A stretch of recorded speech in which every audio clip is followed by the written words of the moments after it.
greatest art form man has given. God gave us fire, and then at some point a rain came after it, and people pretended to fight in said rain. And today we talk about those things. What is going on with the WWE draft? What is going on with AEW and their 1-year anniversary? Your comments on screen. It's WrestleZone!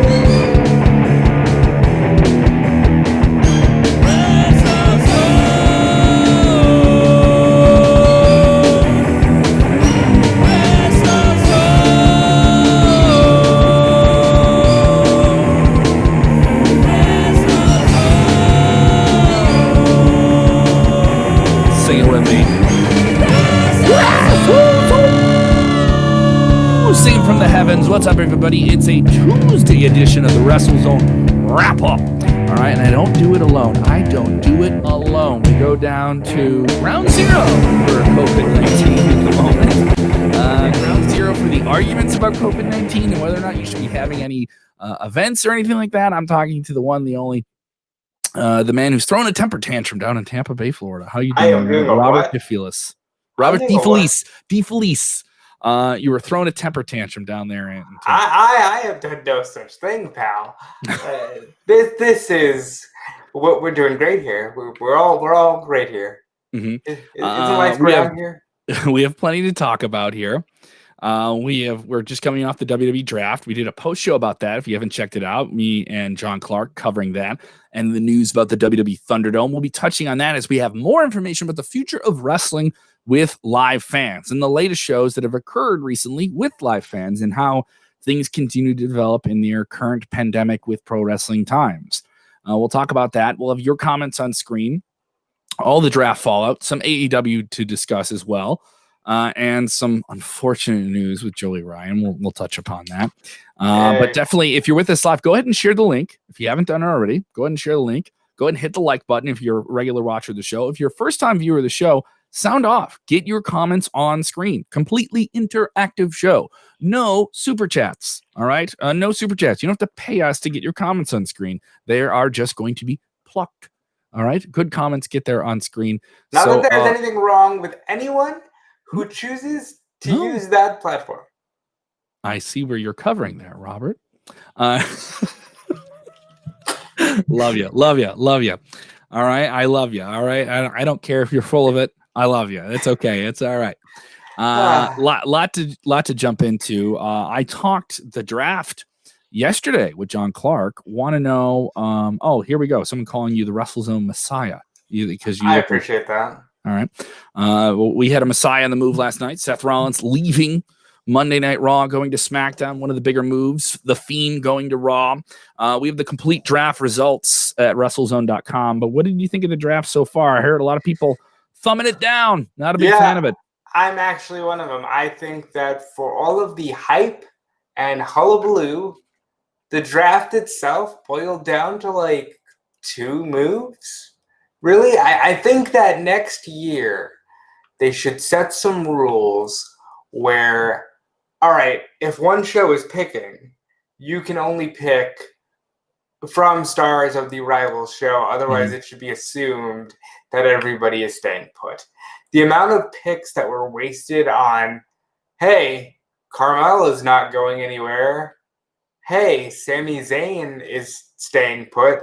Like, it just makes things seem much more strange. Because if everybody's eligible, like even if you know Sami's going to stay and that's why you didn't move him, why did you pick the Intercontinental Championship 7th in the draft? Like, it makes things seem a lot more strange than they are. Yeah, but I do think the main point of it that I think I always look at the positive side of it is it creates a lot of possibilities for revived storylines. We can have Kevin Owens and Sami Zayn again. They've done that before, and it never felt like it was something that wasn't passionate or had some gravity to it. It never misses, and I think that is the most important thing. Sure. And you have, basically SmackDown drafting the whole Rollins Mysterio family storyline. That moves over to That's Friday. odd. Alexa Bliss and Fiend, they're kind of their kind of Joker Harley Quinn act, as I've been calling it, that moves over to Monday Night Raw. So they've done that, but then you have new possibilities here. You have revived storylines. Elias came back and attacked Jeff Hardy. That made complete sense based on what happened to him months ago. And that makes sense. The people complained, why did they change the Raw tag team champions and the SmackDown? Because they changed brands and they're both champions. Like the logic was there. It wasn't completely illogical, but the logic was there, but it really did seem silly. Like, it should be assumed that, hey, the Raw champions cannot leave Raw, or the SmackDown champions cannot leave SmackDown. Or, as Bill Pritchard mentioned off air yesterday, why did they just call them the WWE and Universal Tag Team titles?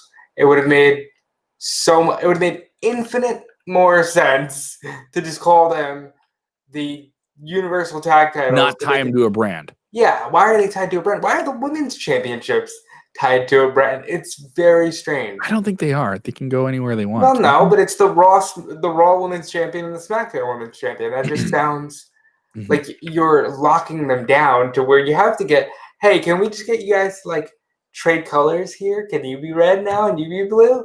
Okay, cool. It's very weird. Yeah, there was some great matches, though. I really enjoyed Rollins, Styles, and Hardy in terms of just, shows where you can see people from different brands together. Like, I thought that was exciting. And that's a dream match. I saw way too many people complaining about that. Yeah, I agree with that. I don't care if it's 2020 or 2015 or 2010. That match is a dream match, and it's a match that y'all would put in the video game.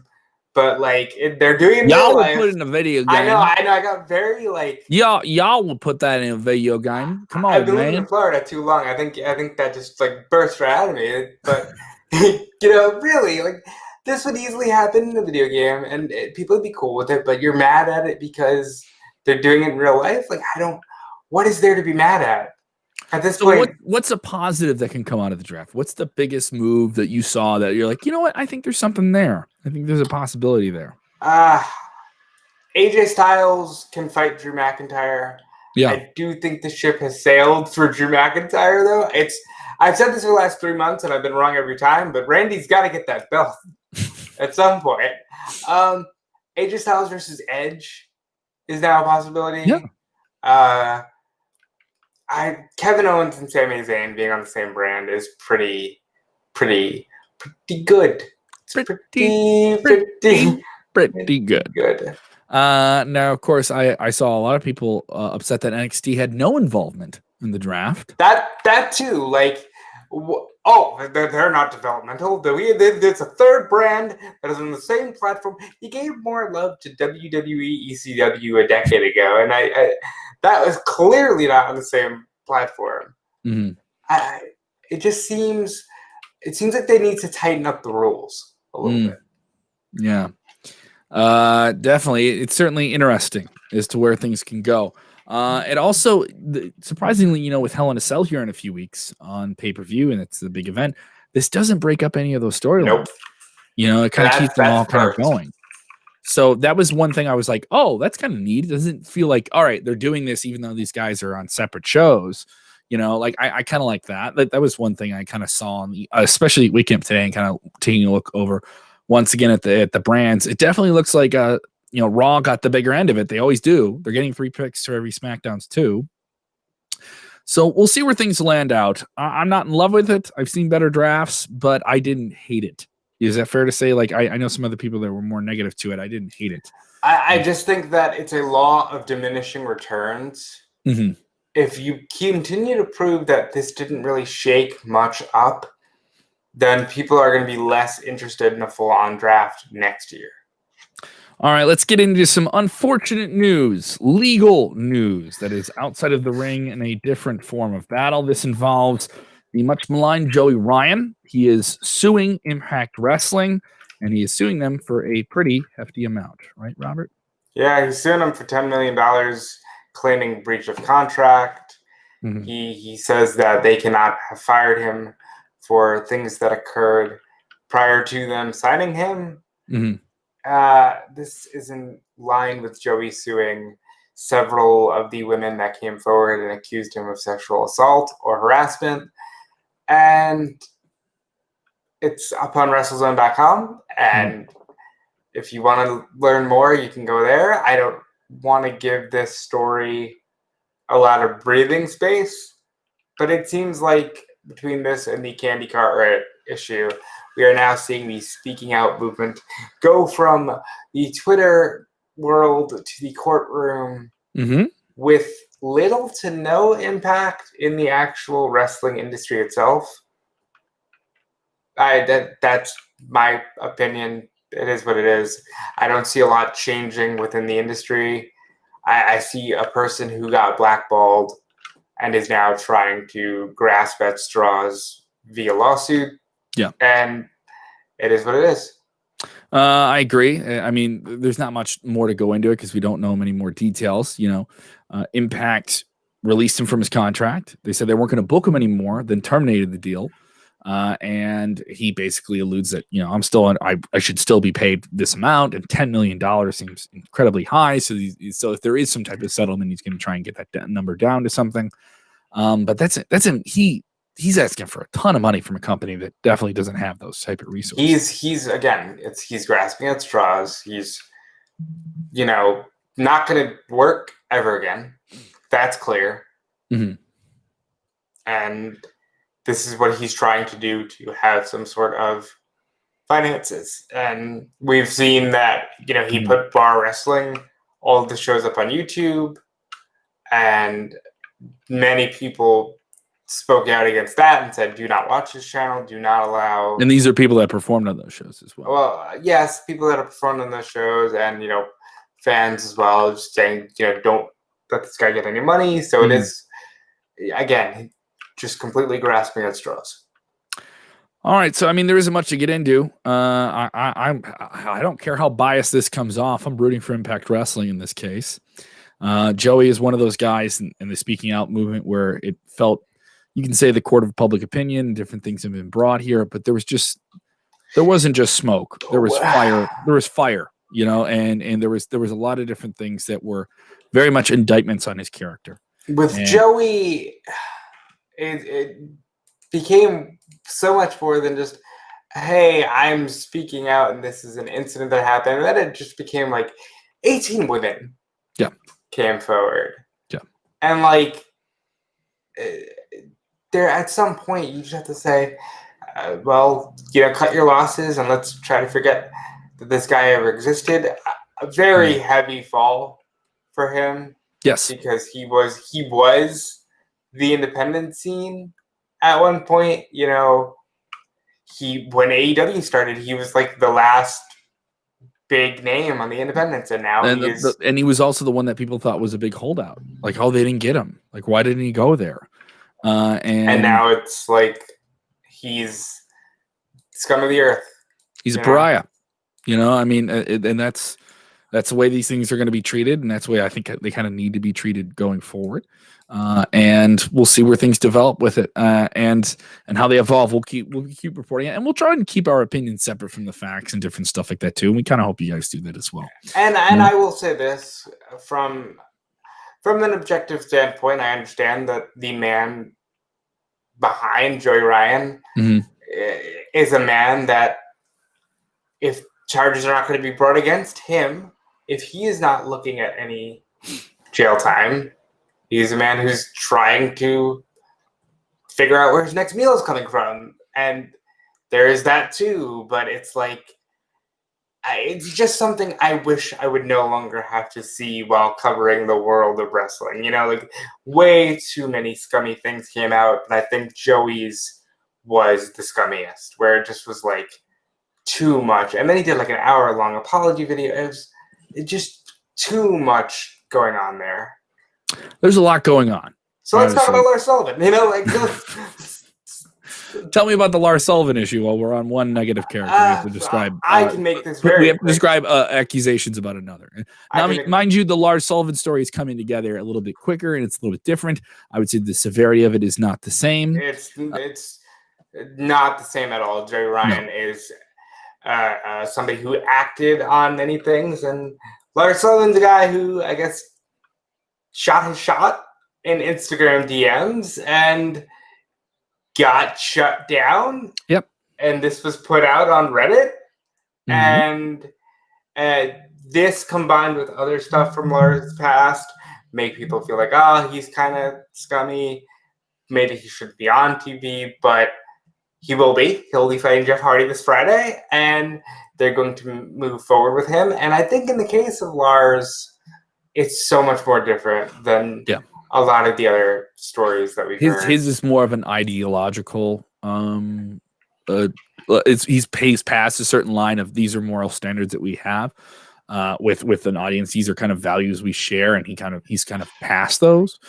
Certainly, the latest things, he was inappropriate and text people, someone who was in a monogamous relationship and was pursuing something with them romantically in a way that's very pronounced, I guess you could say, and crosses a line for people, and so that's bad, right? No, it's bad. It's bad. It's not Joey. It's bad. But the timing of the other things with him, where this guy's a history of saying things that are by general standards not acceptable on the internet prior to signing with the company, which then makes the WWE think, oh, we got to vet this guy, and then stuff comes out that he did some sex work and performed in a film, right? And that then is counteractive of some things that people said that he said online that were homophobic. So here's somebody that gets getting his comeuppance, and I don't agree with that type of stuff. And here you go, you get what you deserve. There's a lot of people kind of serving up that crow online right now.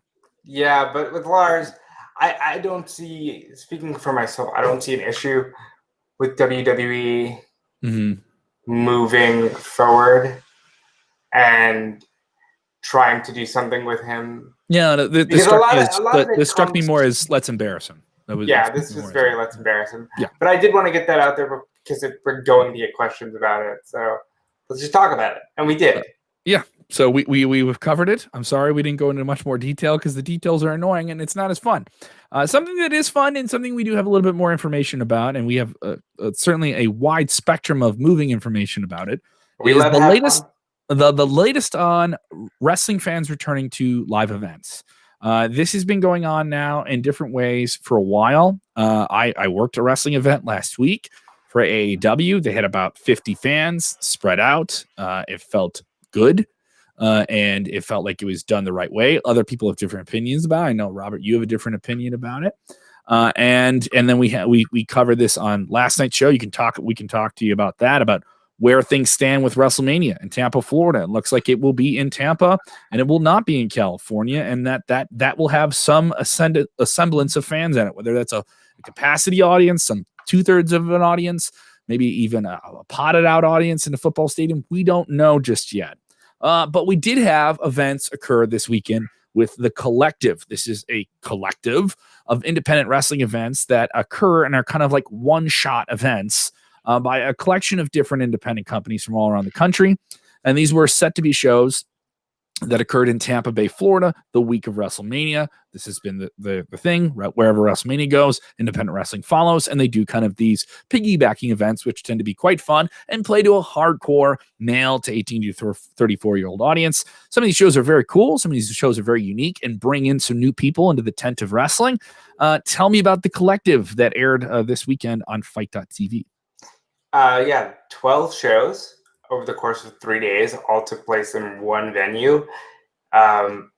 Great shows. You had stuff like Effie's Big Gay Brunch. AIW had a few shows. Paradigm Pro Wrestling ended the Collective with a midnight show beginning Monday at 12 a.m. Mm-hmm. And the big show, I think, was Joey Janela's Spring Break. Had Joey Janela versus Ricky Morton. Had the Clusterfuck. I can say that. That was the name of the Battle Royal. That was aptly named. Lots of Invisible Man, hoopla, and stuff from 44OH. You had Orange Cassidy worked the Spring Break. Marco Stunt worked several shows that weekend. Sunny Kiss, several shows. Mm-hmm. Lots of AEW involvement with this, but I thought it was a good show. It was a fine display of, hey, the indies will always be strong because the fans are the lifeblood of indie, and it was good. It was that, all right, maybe we're kind of as normal as we're going to get. And then they pretty much said, hey, we're coming to Florida. They said it. Do they say it? They basically said it's happening again, and Wrestling Weekend will be coming to Florida. Rumor has it Wrestling Weekend is coming to Florida. So they're clearly planning to come to Florida, you know? So that is what it is. I know that. How do you feel about watching it? Was there any level of comfort you had in watching the shows and following them from home? They look decently spaced out. Mm-hmm.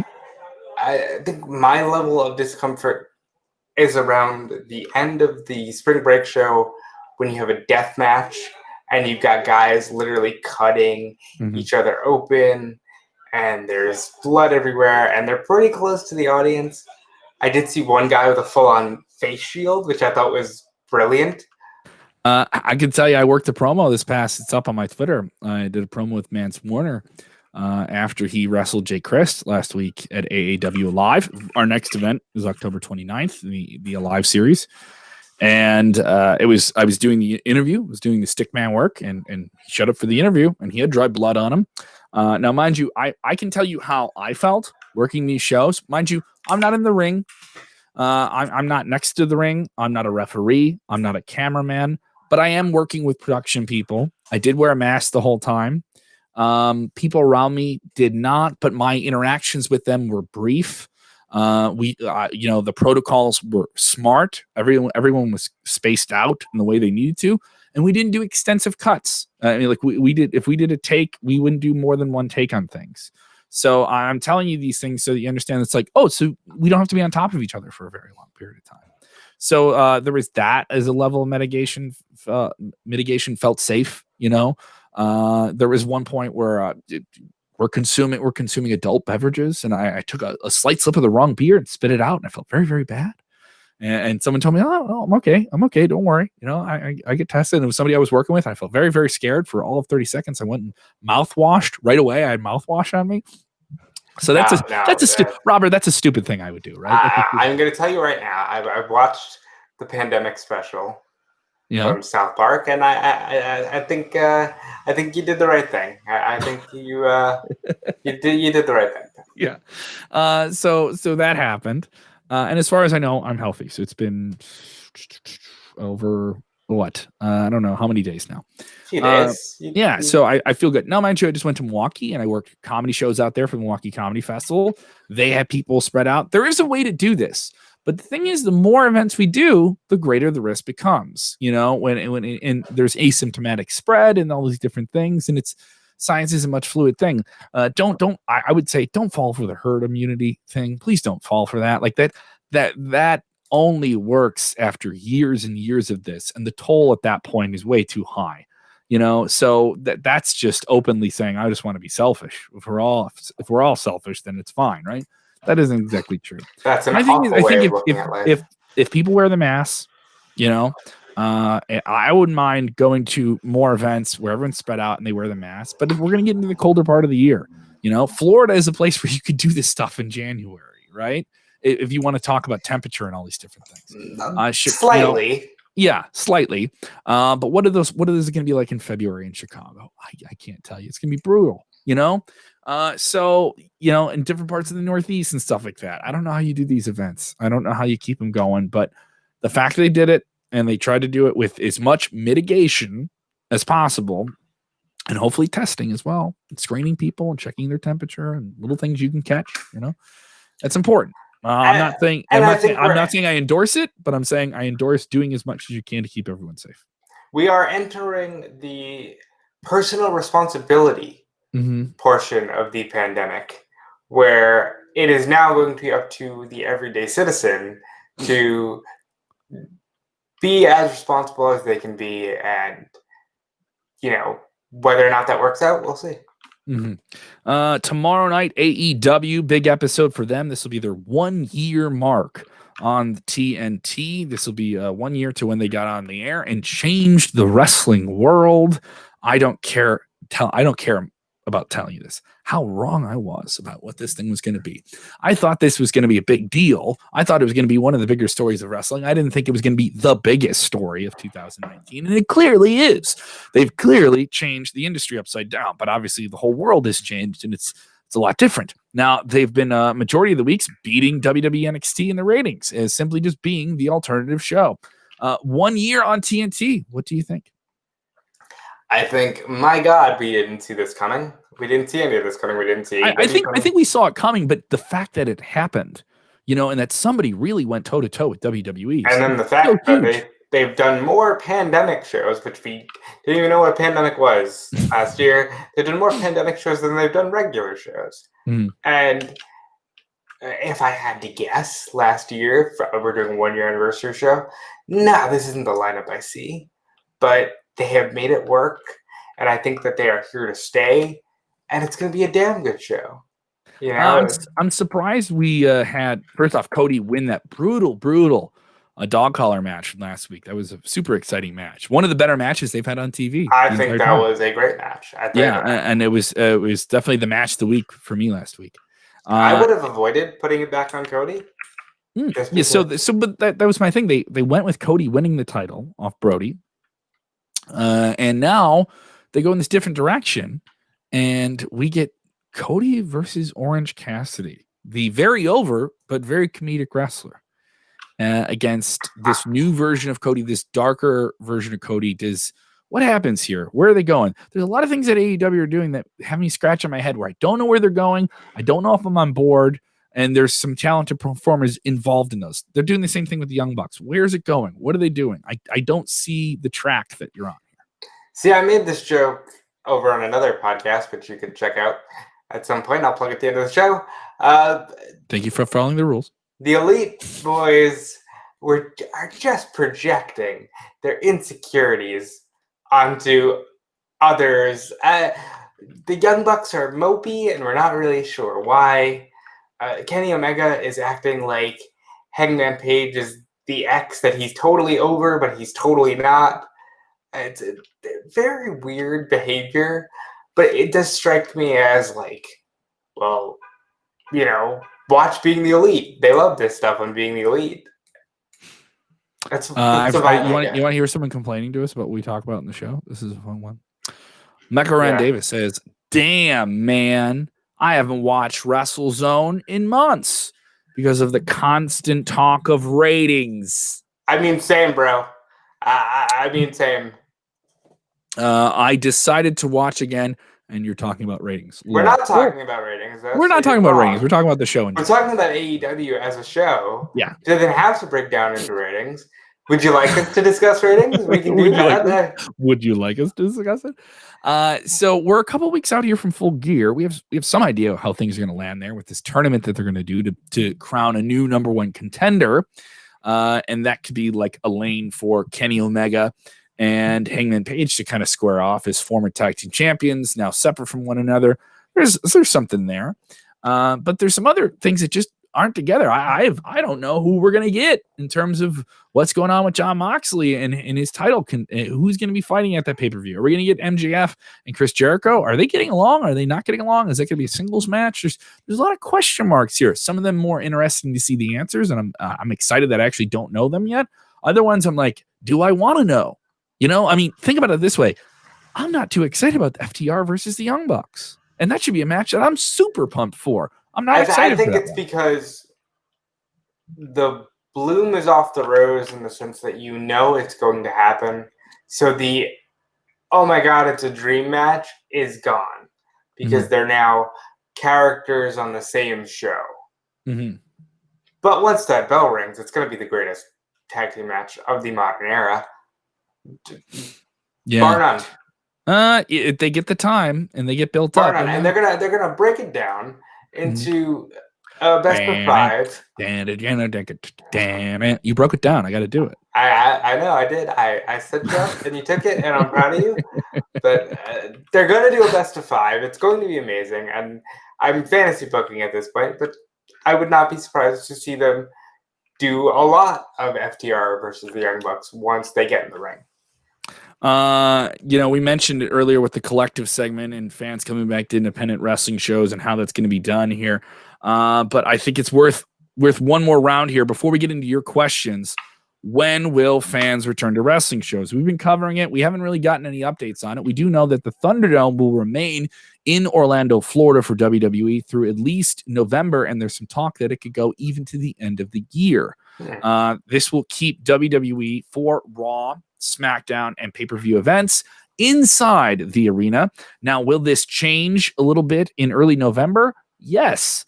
It's being noted here in some reports and follow-up things today that the Thunderdome and the Amway Center specifically is a part of one of the many arenas that NBA owners are offering up as polling stations for the upcoming national election. And this will allow more people to come and vote in one location and be spread out and feel safer.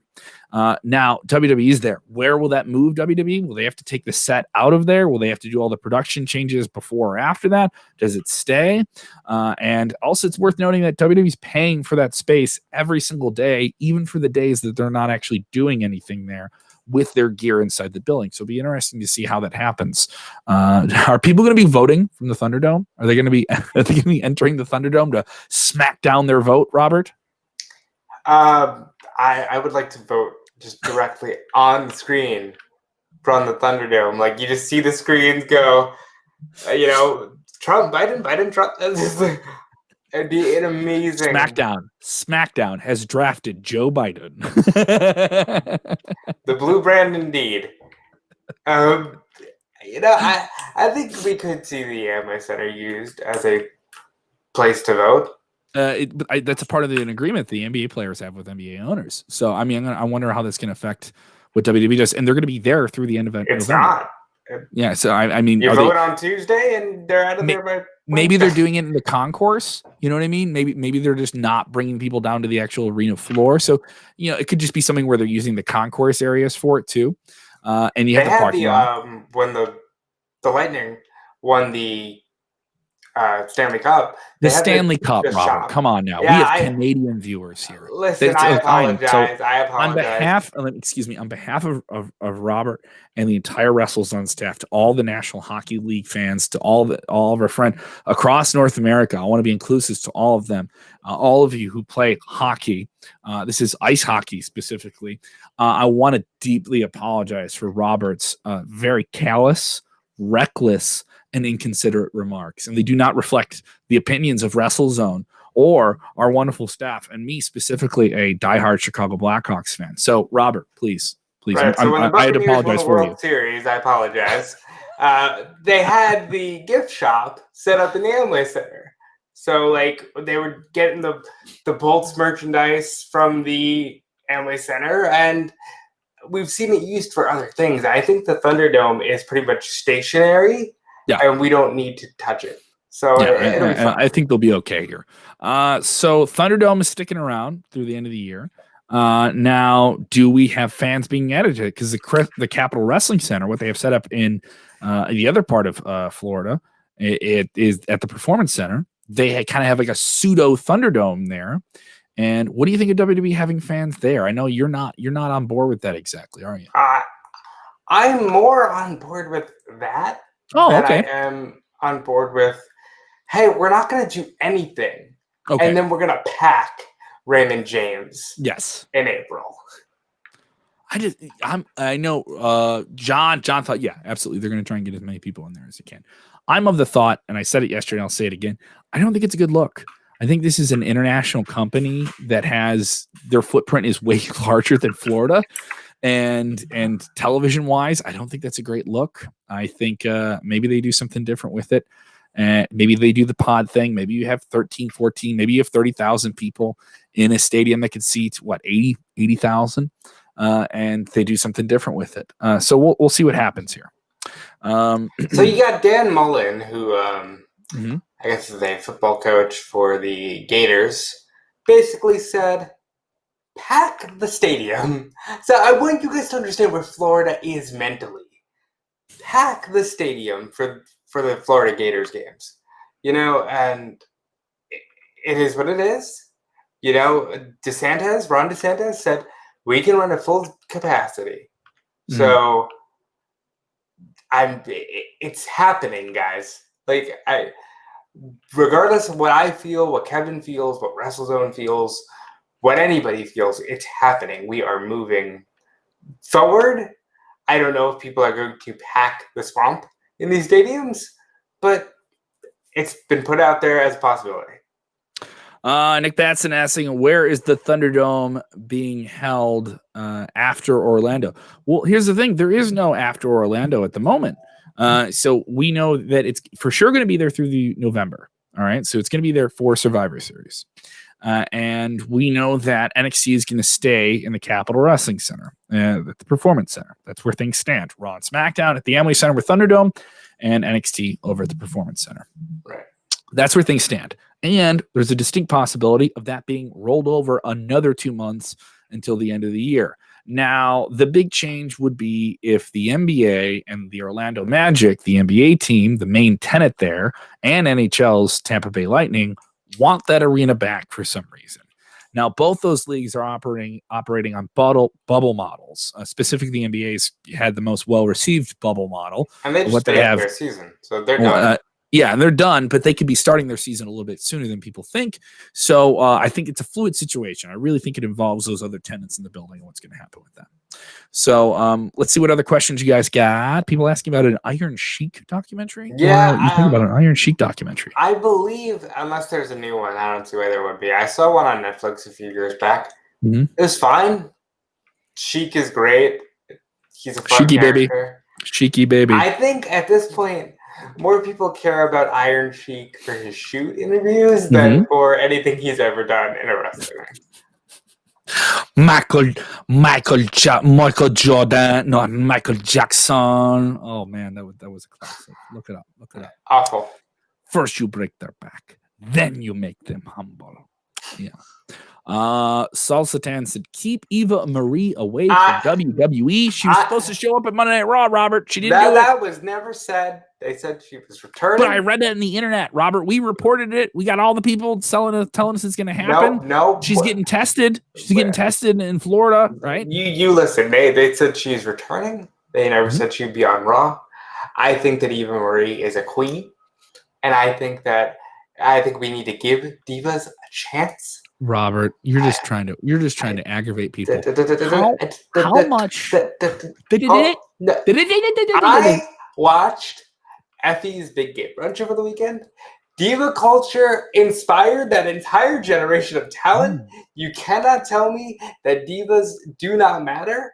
I think people are ready for less go and more show, and I am here for it. Tell me they want it. Did someone on the show say, let's go, more show? Did someone actually say that? I did. All right, no, seriously. I'm actually down with them signing her. She could do a lot. She gets real heat. She gets real heat, you know, and I think something like that in today's wrestling matters. People ask, how come Baron Corbin's everywhere and they have him on TV so much, right? Because he works. And he gets real heat. Doesn't matter who that you was are. a miss for me in the draft. I thought Baron should have went to Raw and just clean up Raw Underground. Thought that would have been awesome, but that was a miss. But Eva Marie is a real talent. Eva Marie is somebody who gets it and who could probably add instant heat to an angle without even trying. So let's do it. Let's put her back in NXT. You know. All right. Peter Barton. Nope. Thank you, Peter. First time seeing you in the show. Wonderful little graphic there, paying tribute to the great Eddie Van Halen. Rest in peace. Greatest guitar player of all time. He literally did beat it. Like he did that. He's the best. He's the best. Go listen to some of their music. Van Hagar, better than I remember it. He asked, does Asuka lose to Lana? Lana was a surprising win last week. Last night in the Battle Royal, taking out her former former tag team partner who she lost the match earlier. Their tag team was broken up with Natalya. An exciting end. Natalya swinging Lacey Evans into the corner post. It was brutal. And Lana, who had been smashed for the 5th week in a row through a table by Nia Jax, which I thought they're like, oh no, not again, Lana. it was played up well in that regard.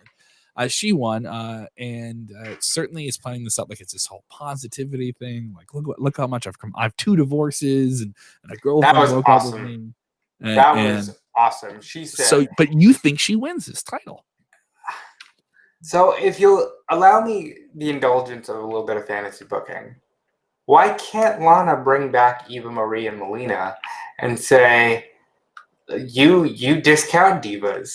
Why are you discounting us just because we maybe put a little more care into our looks? And I'll tell you, at Hell in a Cell, I'm going to beat Asuka, and they're going to be in my corner. And then you have Eva Marie and Melina with Lana. Mm-hmm. And even if Lana loses, that's 2 more opponents for Asuka. I think it's money. Mm-hmm. We got Carl Barma over in the UK. Thank you so much, Carl, for staying up late and watching the show with us, and all the people that support us around the world. We deeply appreciate that. Carl asking, any idea of the undercard for Hell in a Cell? How is that shaping out right now? It's not actually. Like, we have the 3 Hell in a Cell matches, and I believe that's it. We know we're going to get some type of... Yeah, I think that's fine, though. With Hell in a Cell, I'm okay with it because it's really built around what are you putting in the cell? What are those main matches you're going to put inside the cage? We're going to get some Braun Strowman, Keith Lee. We're going to get some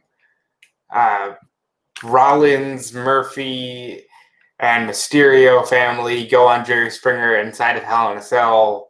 It'll be, who knows with that. But we're getting more of that. We're getting Strowman and Lee. We'll get a never-ending feud between the New Day and Rude and Ziggler. Mm-hmm. Kevin Owens and Sami Zayn. I understand nuance and stuff like that, but let's just go. Just go right there. But there, give me the thing I want. Give me the thing I want.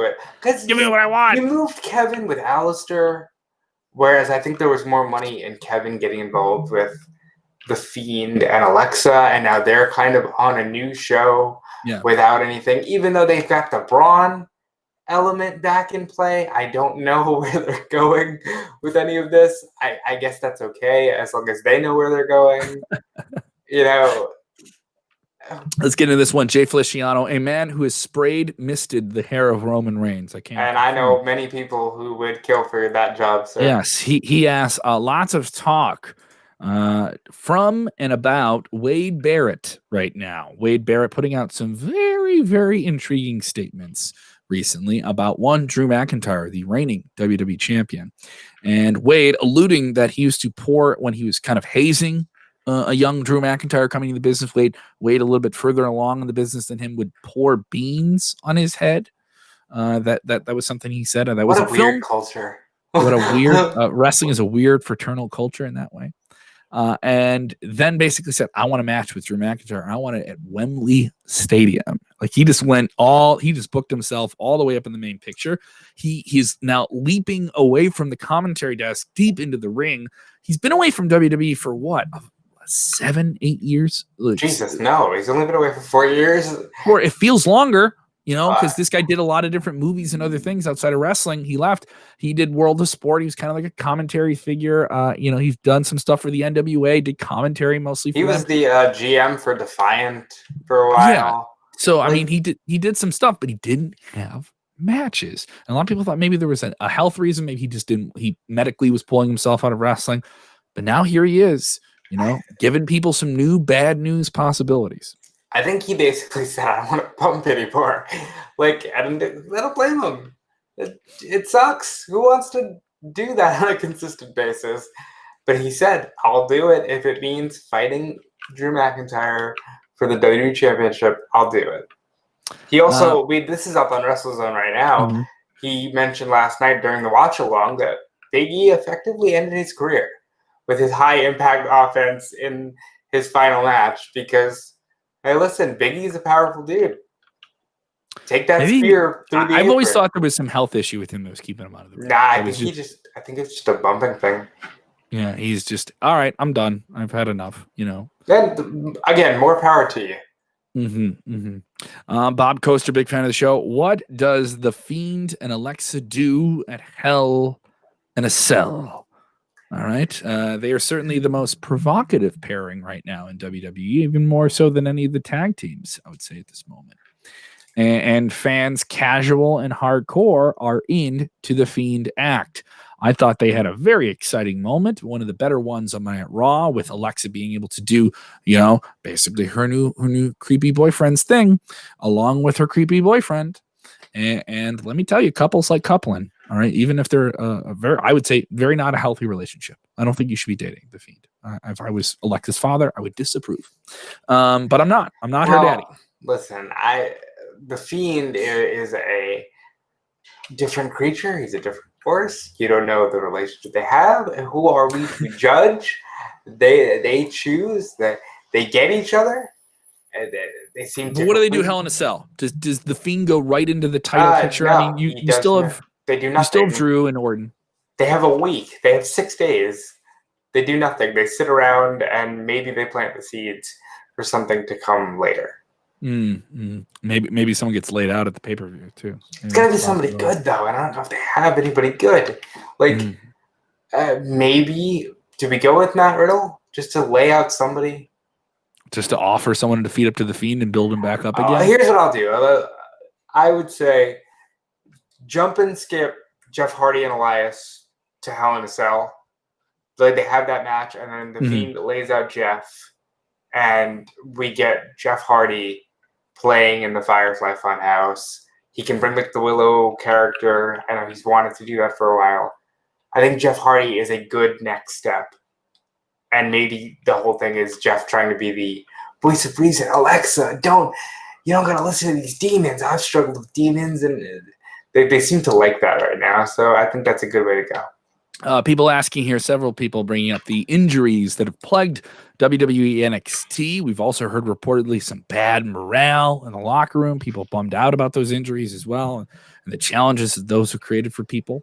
We understand that the NXT champion Finn Balor had surgery recently to repair his jaw, which was broken in 2 different places in his match with Kyle O'Reilly. Kyle O'Reilly will be out of action for several weeks with an undisclosed injury, which we don't know. I speak too fast. I have to slow down on the show. You speak for a living, Kevin. You know how to do it by now. And so you should know how to do this, Kevin. Mm-hmm. And so where do we stand here with NXT? They are a banged up locker room right now. We stand in a corner with Hunter and Sean probably crying as they try to get their stuff together because they've been so snake bitten for like the last 3 or 4 months. It's not fair to them. I think they're going to keep it on Finn because you have to. You don't got to take over. So let's get Finn healthy, keep it on Finn, and maybe put the onus on Ciampa or Gargano or the women. Maybe like the women. You know what you do? Take over Evolution. Just like if you need to do a takeover, just do it with the women. The women are healthy. The women are good to go, and let's just use the women. You're just throwing everything at the wall right now, aren't you, Robert? I wouldn't you if you were them? They've got their last 3 champions. One is on Raw, the other one is injured, and the other one that currently holds the belt is injured. So unless you're gonna just give it back to Adam Cole, you got nothing. True. A lot of people with different takes here. Thank you so much for watching the show. We really, really, really appreciate it. If you liked it, hit the like button if you haven't already. If you're watching for the first time or you're listening for the first time, what did you think of the show? If you really liked it and you're listening on the podcast side of things, go to iTunes, go to Apple. If you're listening on there, give us a 5-star review. Thank you for those of you that are listening to us now on Spotify, which is really, really great. We're getting a great audience there. And the people that are listening to the world all around the world. We really, really appreciate it. And of course, Cyprus, we are coming for that #1 spot. We will take over that island, Mediterranean nation. Can we be bigger than something else to wrestle with? Can we be bigger than Tony Schiavone or Eric Bischoff? No, we can't compete. All right. I'm not going to try and compete with Conrad Thompson. All right. I want to be the hot indie. I want to fill the VFW hall of podcasting. That's what I'm looking for. I'm playing to scale, Robert. All right, so definitely go and support the show. Share along with it. If you watch it on Facebook, thank you so much. Just, tag your friends too if you don't want to put it up on your wall, all that good stuff. And we are going to, at some point, someone bringing up Halloween Havoc, we will have a Halloween Havoc watch along before Halloween of the infamous Halloween Havoc 1998. Yes. All right, so that will be pretty cool. And that'll be pretty fun. I want to thank everyone that checked out me on the Milwaukee Comedy Festival. They did a live pay-per-view of that that you could watch over the course of a couple of days. I had some great response from people on that. I'm very, very thankful of you guys watching that. I likely will have maybe one more comedy thing before the end of the year, it looks like. And then hopefully we can get through the winter, come out the other side, get the needle in the arm, and maybe get back to the old normal. Remember the old normal, Robert? Tell me about your normal right now. My normal right now is you're literally looking at it.